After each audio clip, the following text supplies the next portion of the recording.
So I guess I get to do another one, and this this requires a bit of a setup, basically. Back in the 60s and 70s, like a lot of other young guys who were playing guitar, I fell in love with Joni Mitchell, and so I listened to the album Blue, which was her big hit at the time, many times over, and a lot of us were trying to figure out how she was making the very sounds that she was making on the guitar. And it was only about 3 years ago, 35 years later, that I figured out that she wasn't even playing the guitar, actually. She was playing one of these, which is an Appalachian Mountain dulcimer. And the history of these instruments is that the very poor Scots-Irish, who were sort of pushed up into the Appalachian Mountains, the scrubs of the Appalachian Mountains, tried to make fiddles, but they couldn't, as they made in their home country, but they couldn't make them because they were too complicated. And they couldn't bend the wood, so they had to have flat wood, which was why they invented this or developed this instrument.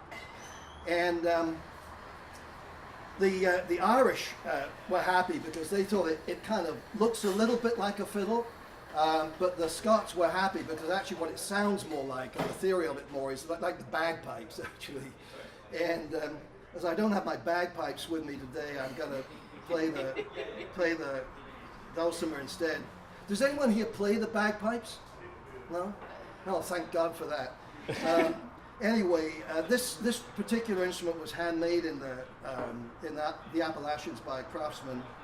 It has wooden tuning pegs, which makes it very, very hard to tune, and leads to a lot of rather blue syllables being used when they're trying to tune them. The song I wrote after a friend returned from Guernsey, which is one of the Channel Islands just off the south of France, and the island is very old and very mysterious, and one of the features that she saw on the island was something that looks somewhat like Stonehenge, except instead of looking up to it, you actually look down to it, because the stones are very low on the floor, but there's a big circle of stones. And this goes back a very long time. The mythology of this is that if a prepubescent girl dances the stones on a mysterious damp day, she can envision the boy in the village that she's going to marry and weave the spell around him, if you will. So I want you to please imagine a very atmospheric, sort of mysterious, misty setting in Guernsey. And while my friend was there, she actually saw a girl dancing the stones, and the parents were standing by, and she said to the parents, "Does your daughter know the mythology of the stones?" And the parents said, "Oh yeah, she sure does." So anyway, let's see if I can move this so you can hear this rather delicate instrument.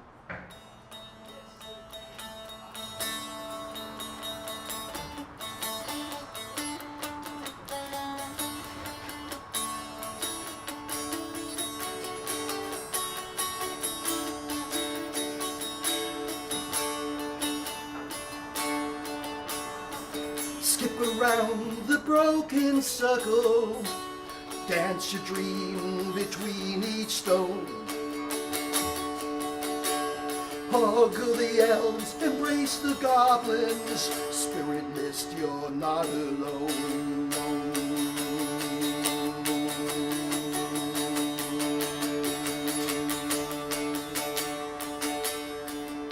Through vapor dense, you sense his shadow.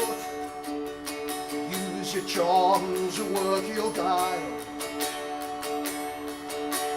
Cast your net, invoke your magic.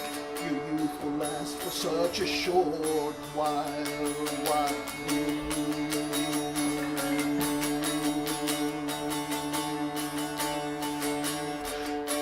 Your husband, hear him sing, top of the beyond, fairy ring, fairy ring.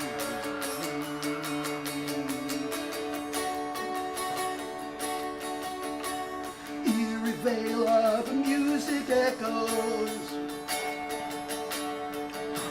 Now you see him use your art. Penny whistles and fast for fiddles.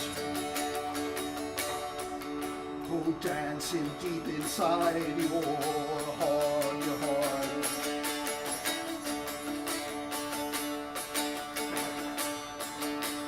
Dance your feet, flush your freedom, cast your spell through virgin limbs. He's dark and swarthy, he waltzes lightly, your husband dance like him.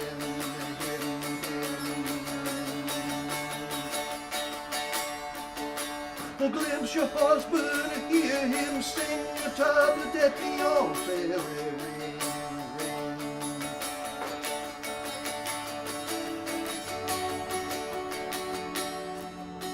Share his smile, touch his spirit. A dream-like trance, no words said. Dark and rugged, he's tall and handsome.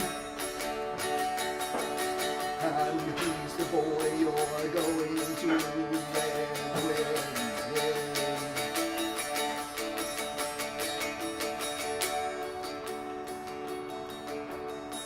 See the boy, believe the husband. Reach for his fingers, sweet romance. Ghostly boots that step so lively. Oh, hear your children's father dance, dance, dance.